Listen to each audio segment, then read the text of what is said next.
All right. Good morning, everybody, or afternoon, whenever you're watching this video.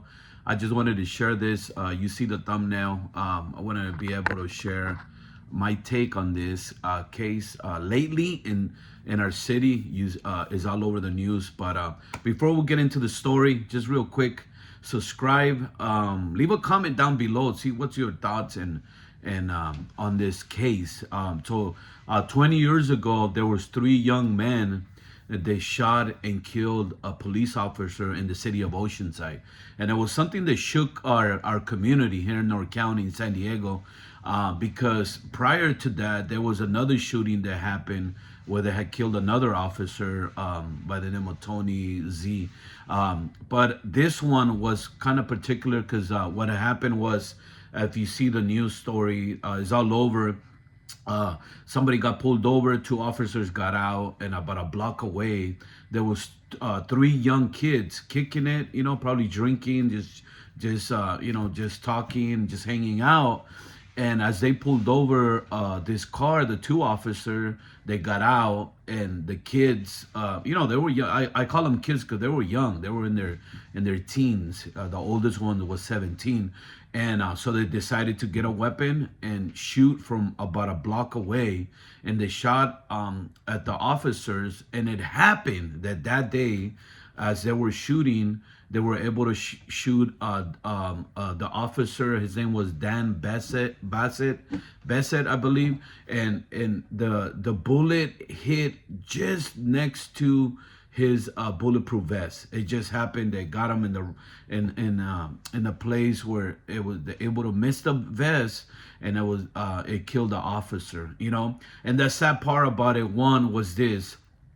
Because I've been praying for the victim's family and all the families involved in this case, is that Dan was a individual that grew up in the community. He was well known. He put a lot of effort, a lot of work in the community. His family lived in Oceanside, so he was well known. And it was an individual that wanted to give back to his community. And yet we have three young kids, three young men. They were, not supervised maybe, or they were just young kids that trying to, when you're young, you just, living life every day. And they thought they were doing something, just to scare maybe the officers. I don't know. And it was a well-known street there in Oceanside, and it's sad that happened. You know what I'm saying?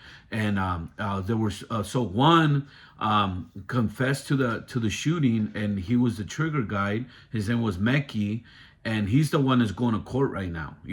So the family of the officer, they're coming up and they're going to court and they're coming against it. But it was 20 years ago, and now it's how the laws have changed, as you know. Now some of these young kids are able to, they committed a crime years ago, they're able to retry their case. And so we don't know what's going to happen with the courts, So that was Mekki that happened. Also, another one that I really know, and I could say that I've been praying for him for a couple years, and his name was PJ. He was well known to our family, and we love his family. We love his uncles, aunts, and everything. But PJ, he's been in prison for 20 years, and we're praying that if it's God's will, he'll get a chance to come out. And the other one, the last one that was there, which is the last one that got arrested, they had to get a lot of evidence against him. His name was Jose Compra.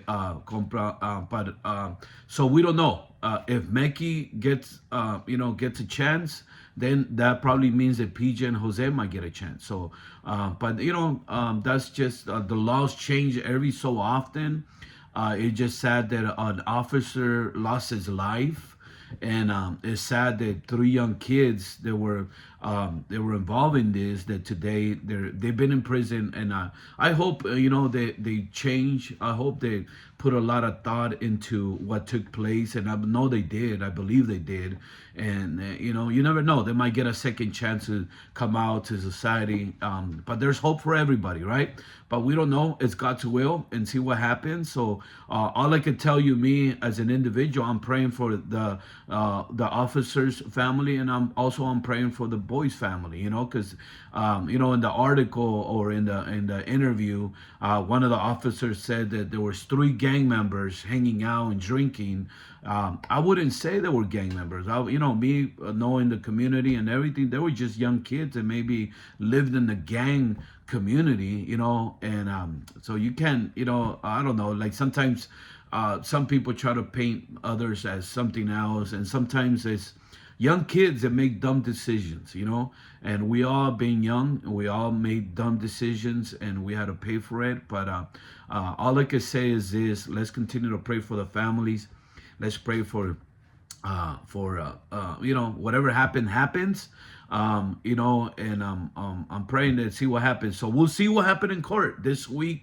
We'll find out. They've been in court for the last 4 or 5 days, I believe, and we'll see what's going to be the result of Meki's case. So if Meki's case gets a little chance, then that means PJ and Jose might be able to get a chance to come out and be part of our community once again. All right, but just tell me, let me know down below what's your take, because you know, a lot of times there's a lot of love and there's a lot of drive towards the individual that committed a crime, but also you got to think about the victim's family, because the victim's family got a life sentence. You know, they have to live with that every day of their life, you know. So we got to be able to think about that too. And so yeah, I just wanted to share this story. It hit our community, it hit our heart, and what's happening in the courts with all the laws that are changing. Some people don't like it, but some people like it, and you know, they're able to see maybe there's hope for their family members. All right, so don't forget to leave a comment down below, please. I want you guys, tell me, what do you think about? What's your thoughts on, should these kids get out, or they get a chance after killing an officer, or should just stay in prison for the rest of their life? Okay, so thank you, and don't forget, once again, my saying is, don't just have a good day, make it into a good day, because you have the power to it.